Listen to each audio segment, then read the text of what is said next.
नमस्कार, मैं अशोक व्यास हूँ और जब हम काशी विश्वनाथ जी का स्मरण करते हुए वाराणसी में बैठे हैं तो एम से महादेव जी तो हैं ही हैं, एम से मोदी जी बहुत पूरी दुनिया में छाए हुए हैं और एक श्री एम हमारे एम डॉक्टर साहब। तो आप अमेरिका से भारत वैसे तो देखते ही रहे हैं प्रेम के साथ, पर अभी आपने यहाँ के कुछ $1 बिलियन का इन्वेस्टमेंट किया है और एक नया विजन लेकर आप। मैं भारत से 25 साल से बाहर रह रहा हूँ। 50 की उम्र में मैंने डिसाइड किया था मैं वानप्रस्थ ले लूँ और वो मैंने बाहर किया। उसमें ज़्यादातर समय अमेरिका में बिताया और अमेरिका में भगवान की कृपा रही, सिंगापुर में सब जगह, तो काफ़ी काम भी बढ़ा और मेरा 70% वेल्थ आउटसाइड इंडिया चली गई, 30% यहाँ रह गई। अब मैं उसको रिवर्स कर रहा हूँ क्योंकि भारत में 2 कारणों से हमारे, एक तो भारत डेवलप नेशन बनने जा रहा है और इसलिए यहाँ पे बहुत ज़्यादा ज़रूरत है कि बिज़नेस वाले आके भारत को डेवलप करें। तो गवर्नमेंट तो अपनी तरफ से काम कर रही है, सड़कें बन रही हैं, एयरपोर्ट बन रहे हैं और रेलवे स्टेशन बन रहे हैं, बट जो डेवलपमेंट का काम है, शहर बनाने हैं, स्मार्ट सिटीज़ बननी है, नई टेक्नोलॉजी लानी है, वो सब काम हमेशा प्राइवेट सेक्टर करता है और अमेरिका में सब हो चुका है। America is a developed country, तो अमेरिका की टेक्नोलॉजी लेके यदि हम भारत आते हैं तो सक्सेस गारंटीड है। परंतु उससे ज़्यादा हर आदमी को ये सोचना है वो मरना कहाँ चाहता है, where you are going to die. यदि आप अमेरिका में रहे तो फिर टू लेट हो जाएगा। तो कोई ऐसी उम्र होनी चाहिए कि आप अपनी डेथ की भी तैयारी करें और हम लोग नेक्स्ट लाइफ पे भी बिलीव करते हैं। मैं ऐसे इंटरप्ट कर रहा हूँ, ऐसे करने की बात नहीं थी, but I think this is a brave man जो कि विजनरी भी हैं और वो जो मृत्यु के क्षण को देखकर नहीं घबराने वाले लोग होते हैं वो जीवन में बहुत कुछ कर पाते हैं। तो ये वाला जो भाव खास करके यहाँ पे काशी आते ही कई बार लोग हैं कि इस तरह का एक स्थान भी है यहाँ पे, तो आपने वो उल्लेख किया इसलिए मैंने इंटरप्ट आपको किया। जी जारी। तो जब मैं यहाँ आया तो 2 जनवरी को इसी साल मेरा 75वां जन्म और मुझे चारों शंकराचार्य एक नई उपाधि दी जी, राजर्षि, राजा प्लस ऋषि। और उसमें उन्होंने कहा कि आप भारत को सनातन राष्ट्र बनाने के लिए सारी दुनिया को जोड़िए, क्योंकि सनातन राष्ट्र जब बनेगा भारत तो उसकी आइडेंटिटी होगी, उस आइडेंटिटी से लोग जुड़ेंगे कि क्या कैसे इनकी जीने की कला है। तो सनातन राष्ट्र में सबसे बड़ी बात यह है कि आपके 4 आश्रम हैं, ब्रह्मचर्य, गृहस्थ, वानप्रस्थ, संन्यास। आपके 4 पुरुषार्थ हैं, धर्म, अर्थ, काम, मोक्ष। और आप सबसे ज़्यादा आपका पुनर्जन्म है, तो आपकी पास्ट लाइफ भी है और आपकी नेक्स्ट लाइफ भी है। मैं फॉर्चुनेट था कि मुझे कुछ झलकियाँ अपनी पास्ट लाइफ की याद है। अच्छा। और उसमें सबसे बड़ी बात है कि बचपन से मैं अपनी पास्ट लाइफ के कारण कोई भी तरह का फ्रूट नहीं खा सकता, फल नहीं खा सकता। क्या बात रही थी, बता सकते हैं? वो एक कहानी है पूरी। अच्छा। तो उसमें मेरे पिछले जन्म में ऑर्चर्ड थे मेरे फादर के और हम लोग का बहुत बड़ा व्यापार था फलों का। एट अ पर्टिकुलर टाइम मैं और मेरे फादर पिछले जन्म में कहीं चले गए और वो ट्रिप लंबा हो गया, 3 से 6 महीने का हो गया। तो जब वापस आए तो सारे फल गिर गए थे। अच्छा। और वो सड़ गए थे। अच्छा। तो एक तो बहुत दुर्गंध हो गई थी। तो मेरे फादर बड़े गुस्सा हुए कि तुमने मुझे याद क्यों नहीं दिलाया कि भाई फल गिर जाएंगे, आप तुम्हें ध्यान रखना चाहिए था। तो इसलिए अब इनको साफ तुम करोगे और अकेले करोगे। तो उनको साफ करने में 1 साल लग गया। अच्छा। तो नुकसान तो जो हुआ, वो जो दुर्गंध थी वो मेरे बस गया और उसका इस जन्म में असर हो गया। तो ये जो बात है ये बड़ा सबको ये अचंभा हुआ। हम लोग 11 भाई बहन हैं हाँ हाँ कि ये तो बचपन से ही कुछ नहीं खाता, बोर्डिंग में गए वहाँ भी नहीं खाए, तो ये मेरा एक रेजिस्टेंस रहा फंडा खाने का सोसाइटी में। तो इन अ वे आई चैलेंज एवरीबॉडी, जिससे एक तरफ मेरे अंदर वो शक्ति रही कि मैं चैलेंज कर सकता हूँ, बोर्डिंग में चैलेंज कर दिया। तो ये मेरे साथ एक चीज़ रही कि मेरा पिछला जन्म ने मेरी लाइफ को इफेक्ट किया, तो अगला जन्म भी होने वाला है। उसके बारे में भी पता लग गया क्या? उसके बारे में ये पता है कि जितना आपके इस जन्म के कर्म होंगे, और उसमें सबसे बड़ी चीज़ होती है कि आपकी कितनी गुडविल होती है, लोगों में आपका कितना, आप जब कर्म करते हैं लोग आपको क्या समझते हैं। तो कहते हैं ना, मरते समय पता लगता है कि कितने लोग आपकी डेथ पे आते हैं, उससे पता लगता है कि आपने कैसा जीवन जिया। तो वो मुझे है कि हमारे फादर जब मरे थे तो उनके 1 लाख लोग थे। अच्छा। तो मुझे ये है कि मैं जब जाऊं तो मैं कुछ ऐसे कार्य कर जाऊं कि मेरे पास कम से कम 10 लाख लोग आए।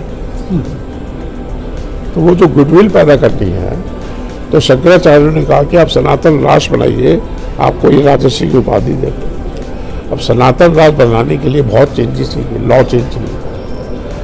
तो बाहर जो लोग हैं वो धर्म से जुड़े हुए हैं, वोट तो कर नहीं सकते, ना वो डोनेशन दे सकते हैं, क्योंकि डोनेशन देने के लिए आपको इंडियन सिटीजन होना जरूरी है।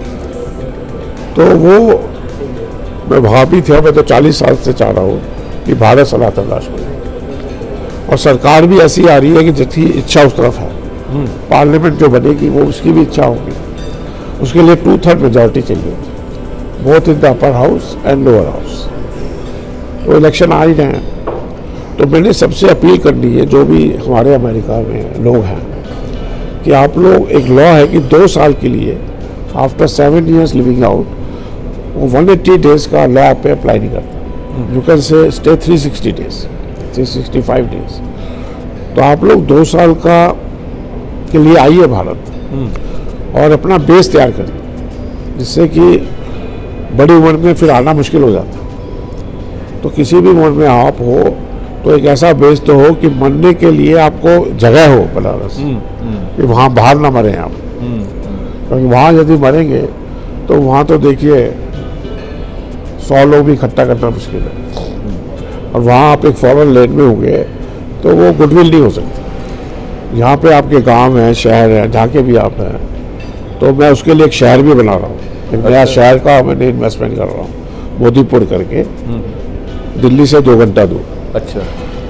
तो इसलिए ये जो भारत है, ये हमारी पितृभूमि भी है, मातृभूमि भी है, कर्म भूमि भी है, और सबसे बड़ी चीज़ है मोक्ष भूमि भी है। तो इसलिए भारत में आना, आप तो वाराणसी बैठे हैं, ये मोक्ष नगरी कहा जाता है। हाँ, बिल्कुल बिल्कुल। तो मैं आपके माध्यम से ये अपील करना चाहता हूँ कि 2 साल के लिए आप आए, और आप खुद भी आ जाएं। जी व्यास जी, आप इतने साल बाहर रहे हैं, जी। यदि आप यहाँ आएंगे और यहाँ से चैनल के थ्रू एक अपना चैनल शुरू करिए, जी, और वहाँ पे लोगों को लाइए, और जो यहाँ आएगा उसको आदर करेंगे, वेलकम करेंगे, जी, और उसका आपसे टीवी में इंटरव्यू दिलाएंगे।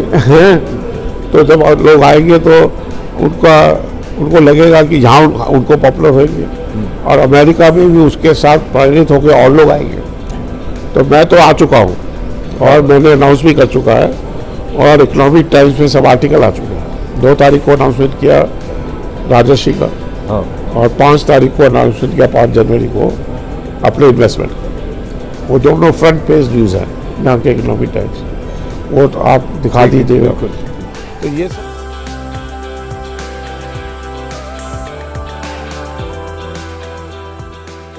माहौल बन रहा है। आप जो मिल गए आज, हाँ, ये कैसा वो भी ऐसा संयोग है कि आप यदि मेरे साथ जुड़ गए, तो अपने तो 10,000, 20,000, 50,000 लोग ले आएंगे। बिल्कुल। और जब वो लोग लाएंगे तो उसका श्रेय आपको मिलने वाला है। क्योंकि आपका जो वो है, आपकी जो गुडविल है, वो रियल है। यदि आप कहेंगे कि ये लॉ है और ऐसे आप आ सकते हैं और उनको आप स्पेस देंगे, इंटरव्यू करेंगे, तो एक बहुत बड़ा कार्यक्रम हो सकता है आपके द्वारा। तो मैं अब एक तो अपना सौभाग्य की सराहना कर रहा हूँ, एक तो हमारे आनंद जी के नाम से जो है आनंद, तो मैं अब एक तो अपना सौभाग्य की सराहना कर रहा हूँ, एक तो हमारे आनंद जी के नाम से जो है आनंद बढ़ाने वाले, उनके माध्यम से ये एक सेतु बना और आपके साथ अनायास ही, मतलब मैं इस बात को इसलिए कहना चाहता हूँ कि एकदम जैसे होता है ना चमत्कार कैसे होते हैं। मैं सड़क पर था, एक बैनर देखा, आनंद जी मोदी जी के वाराणसी में पुणे अभी उम्मीदवार होने के लिए कुछ, तो मैंने उनको संपर्क किया। मुझे नहीं पता था वो यहाँ हैं, आप यहाँ हैं, और ऐसे मिलने का संयोग हो जाए बहुत ही बड़ी बात है। और पुणे हम जिस बात पर चर्चा कर रहे हैं वो भी, मैं भी ये सोच के आया था कि मुझे आगे के लिए विजन मिले कुछ।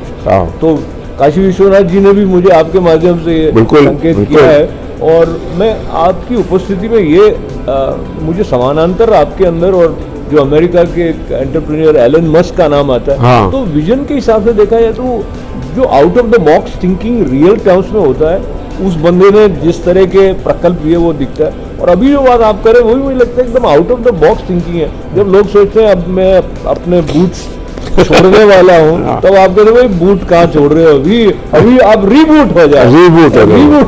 और जो आपने आनंद जी की बात करी जी, तो आनंद जी मेरे साथ अमेरिका रहे जी, 3-4 ट्रिप साथ किए, और अमेरिका में मेरे घर में रहते थे जी, जी, जी। और वहाँ पे भी जाके हमने ये प्रचार किया जी। और ये जो हमारा राजर्षि का शुरू हुआ वो भी आनंद जी के द्वारा वो ये कार्यक्रम शुरू हुआ। पहले एक शंकराचार्य ने दिया, फिर चारों ने दिया, क्या बात। और मुझे एक वो भी दिया, धर्मदंड भी दिया, अच्छा, और उसके साथ एक सिंहासन भी दिया, क्या बात। तो वो चर्चा अलग होगी। आज जो चर्चा है वो वाराणसी में बैठ के ये बड़ा संयोग है कि जो हमारा विजन है आपके द्वारा मैं सब लोगों तक पहुंचा रहा हूँ, स्पेशली अमेरिका में जी। तो मैं चाहता हूँ कि अमेरिका से बड़ी मात्रा में, मेरे मन में कम से कम 10,000 का नंबर तो है ही, जो भारत आए, और जो ये भारत में बदलाव आ रहा है, इलेक्शन भी आ रहा है, बदलाव भी आ रहा है, इस बदलाव से अपने को जोड़े जी, और भारत को अमेरिका से उत्तीर्ण बनाने में अमेरिकन भारतीयों की जरूरत पड़ेगी। तभी भारत दुनिया का सबसे नंबर 1 देश बनेगा, और देश नहीं राष्ट्र बनेगा। और भारत इतना बड़ा है तो सनातन राष्ट्र बने, दुनिया में नंबर 1 बने। उसी विजन से हम लोग सब आए, और जो भी हमारा एक्सपीरियंस है, जो भी हमारे पास स्ट्रेंथ है, जो हमारे रिसोर्सेज हैं, उनको यहाँ लगाएं। अमेरिका में इतने होटल वाले हैं जो कि सारे अमेरिका में होटल्स हैं। मैं तो इंडस्ट्री में नहीं हूँ, फिर भी मैं 4 होटल यहाँ बना रहा हूँ। क्या बात, इतनी डिमांड है यहाँ पे होटल इंडस्ट्री की। तो दिल्ली है, मोदीपुर जहाँ मेरा शहर है, द्वारका है, और भी जगह मेरे पास प्रपोजल्स हैं। तो इसलिए इतना स्कोप है भारत, जब आओगे तो अपने आप दिख जाएगा। तो फिलहाल हमने दिखाई दिए हैं मोदी जी, मोदीपुर राजश्री की उपाधि प्राप्त होने के बाद भी वो एक विनम्रता और एक सहजता जो उनके साथ आत्मीयता को लेकर है, वो भी हमें आनंदित करती है। तो आनंद की बात को लेते हुए जो एक प्रारूप आपने देखा है, जो विजन आपका है, धीरे धीरे और भी लोग आंदोलित होंगे और आएंगे। और मैं आपके साथ इस बातचीत को विराम करने से पहले इस बात को याद करना चाहता हूँ, जब कोई आशा से भरा हुआ होता है ना, तो हमें प्रफुल्लित भी करता है, और आगे का जब दिख रहा होता है कि कुछ करना, और वो आशा मुझे लगता है एक पूंजी है जो आप उदारता से हम तक इस बातचीत के माध्यम से भी पहुंचा रहे हैं। आपका स्वास्थ्य अच्छा रहे, और जो आपने सपना देखा है, और मैं समझता हूँ वो सिर्फ भारत तक सीमित नहीं है, वो पूरे विश्व की शांति के साथ भी संबंध रखता है। इसलिए भी माँ की कृपा से, काशी विश्वनाथ जी की कृपा से वो। मैं आपसे एक अंतिम बात ये भी कहना चाहूँगा जी, कि जो भारत की आज़ादी हुई, तो जो उस समय के लीडर थे आज़ादी के, वो सब वही थे जो यूके से पढ़ के आए थे, जो समझते थे कि ब्रिटिशर्स जो कंट्रोल कर रहे हैं वो क्या है। वो जब अमेरिका से लोग आएंगे, और अमेरिका से हमें आगे बढ़ना है, तो बिना अमेरिका से एक्सपीरियंस के लोग यहाँ आए बिना भारत को डेवलप नेशन बनाना बहुत मुश्किल है। तो उनके सहयोग से ही भारत डेवलप नेशन बन सकता है।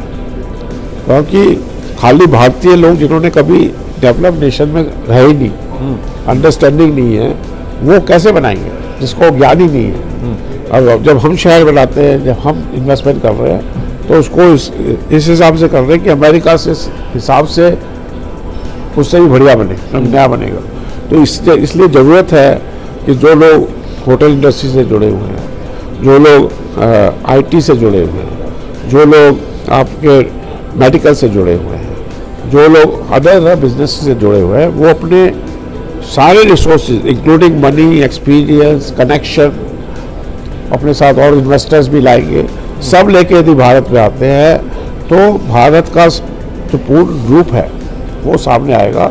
और फिर भारत को ना कोई सनातन राष्ट्र बनने से रोक सकता है, ना कोई विश्व का सबसे बड़ा और सबसे डेवलप नेशन बनने से कोई रोक सकता है।